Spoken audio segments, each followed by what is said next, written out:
rumors everywhere about the PlayStation 4 being so very weak, and I'm making this video today to address it. So let's talk about the rumor and what is a T-flop exactly. So I was scouring the internet and I saw Digital Trends had a little article about Scorpio back then, and they had some good information. So a teraflop is a measurement of equations in floating point manner. Also, if you want to look at it that way, how much a processor can crunch numbers. So the more teraflops you have, the more it can crunch the polygons and the pixels and everything else that's on the screen at once. You can read that little description there. So the rumor it's about 9 teraflops the PlayStation 4, and there's a lot of misconception regarding that.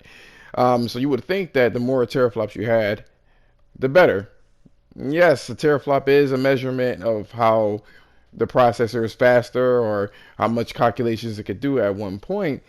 But there's a lot more to it, which I will be discussing later on in the video here. Listen, it's not always the case. You got to think of it like this. I mean, if you ever, they basically stated here, you can read that here. My analogy is a little better. So you can think of it like this, essentially, right? Um, Computers are a lot like engines, car engines. You know what I mean? You got things like horsepower, you got things like weight, you got things like torque. You got things. You got a lot of things going on. So you can't just look at a vehicle and be like, look at this shit. It doesn't have that much horsepower. If if the car is, you can. If you look at the horsepower numbers, let's put it that way. If you look at the horsepower numbers, if you look at a car or whatever the case is, you will realize that weight does matter. The type of tires matter. The type of torque matters, and the type of race matters. All of that is basically pretty much mirrors what's going on with the PlayStation 4 or PlayStation 5 and the Xbox Series X. You just can't slap on, it's the teraflops is it be all end all. You know what I mean? But like I said, it is a good measurement. There's some people on the internet that claims that it basically doesn't matter at all, and it really does matter. Truthfully, it does. The thing is, being though that it matters, there's more to the story, and actually, there is none of this is proven. To be honest with you, we have no idea what the specs are, and I find it kind of funny that the PlayStation 5 specs leaked, but the Xbox didn't at all. So that's another thing that you should probably take into consideration. Here's another thing too: theoretical versus real-world performance. Back in the PlayStation 2 days, there were a lot of talk about how weak the PlayStation 4 or PlayStation 2 was compared to the original Xbox and the GameCube. And yet we got games like that Transformers game, you could look it up. It had open world, it had grass rendered as far as the fucking eye could see. It was really fucking impressive. Resident Evil was actually ported over. You had Metal Gear Solid 3, you had Zone of the Enders. There was a lot of things. As a matter of fact, Metal Gear Solid 2 couldn't even be ported over properly, even though it was significantly slower in terms of clock speed.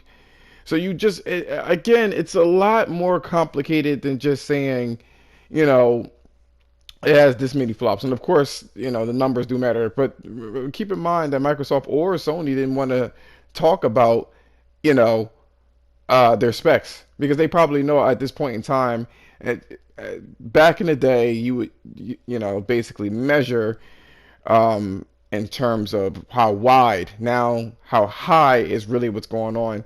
It's a lot more complicated in that regard. But theoretical, what can it do in real time? What exactly could it do in real time? Because a lot of times things slow down, like I said before with the cars.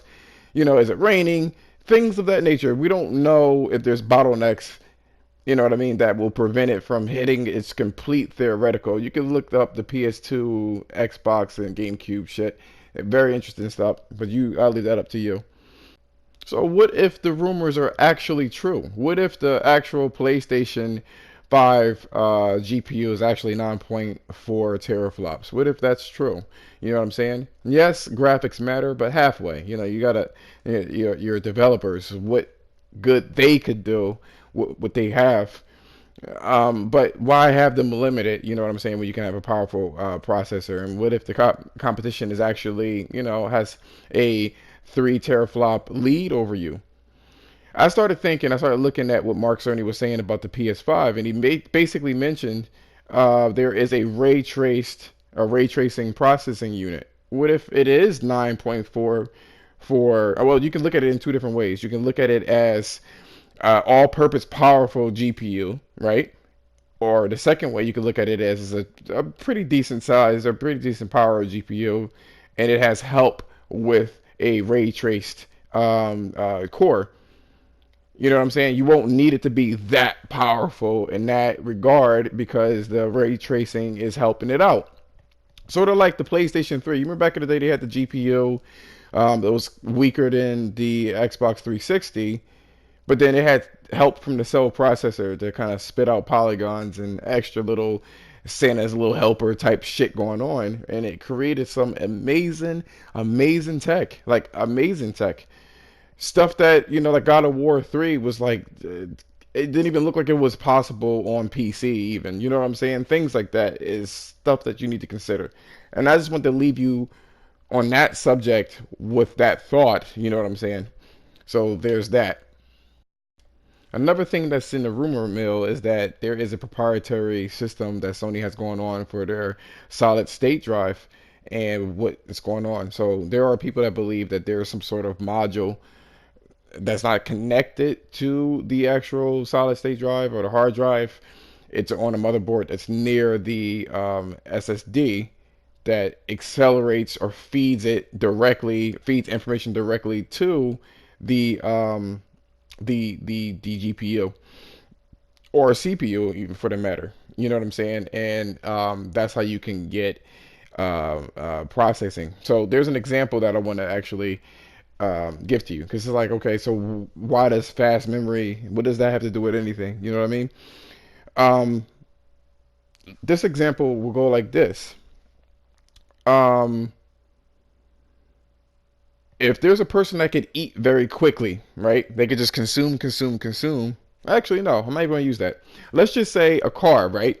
A car can go like 1,500 horsepower, right? That's the maximum capability, right? But then it has a tiny gas tank and a fuel pump can't feed the gas to the engine quick enough. All of that power wouldn't matter at all if that was the case. You're going to need a decent fuel pump that will be able to sufficiently fuel the actual engine.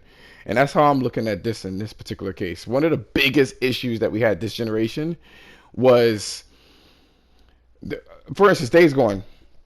If you, or even this game, for instance, there was a some sort of tech video for Horizon Zero Dawn where they had like this cone vision, and the visibility for the cone engine, anything that was outside of the cone vision basically wasn't rendered. You're going to need some sort of processor and memory to be able to feed the processor quick enough to where if you're turning around, it'll hurry up and throw the images on the screen, what it needs to throw on the screen. Things like that. And you can see some of this in Days Gone. If you go into an interior and move kind of quickly, you'll see at the edges things are not rendered. That's one of the ways that it was able to spit out the graphics that it had in that game. You know, so that's my thing. Digital Foundry had a video recently regarding trying. They were explaining how that works, and I like to dumb down what they have because it's always pretentious when you want to use big words and make yourself look like you're more than what you are. How about a dumbed down version? You know what I mean? Speaking layman's terms in this regard, but this is what they were referring to. So if there's whatever proprietary system that they have going on with the um, with the hard drive, um, it will be able to directly feed it to the GPU without any type of intervention or any type of issue, you know what I mean? And be able to spit out images on the screen. Like for Spider-Man, they showed the demo with Spider-Man, and it was basically you can only go but so fast because that's how they programmed it. Because if you go too fast, it won't be able to render the things out there. You know what I'm saying? So they basically were able to increase that speed, that loading speed. It was an 8 second loading, and they were able to speed it up. Fucking, what is it? Almost 8 to 10 times faster than what it would normally. It would took about zero point 0.8 seconds to load up. It was 10 times faster to load up that entire area. And no, graphics aren't going to be so superior that you're not going to notice it. You know what I mean? Like that it's going to be so leaps and bounds, but there's going to be a lot of little things that will add up to having a better experience, better looking games, more efficiency. That's what I was saying earlier in the video. Efficiency is big.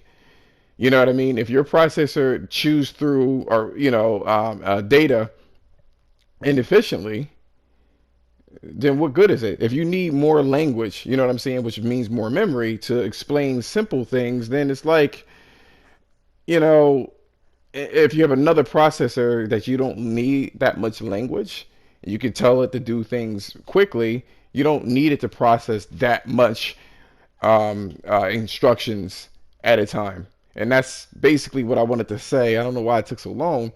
That's basically the meat and potatoes of the situation.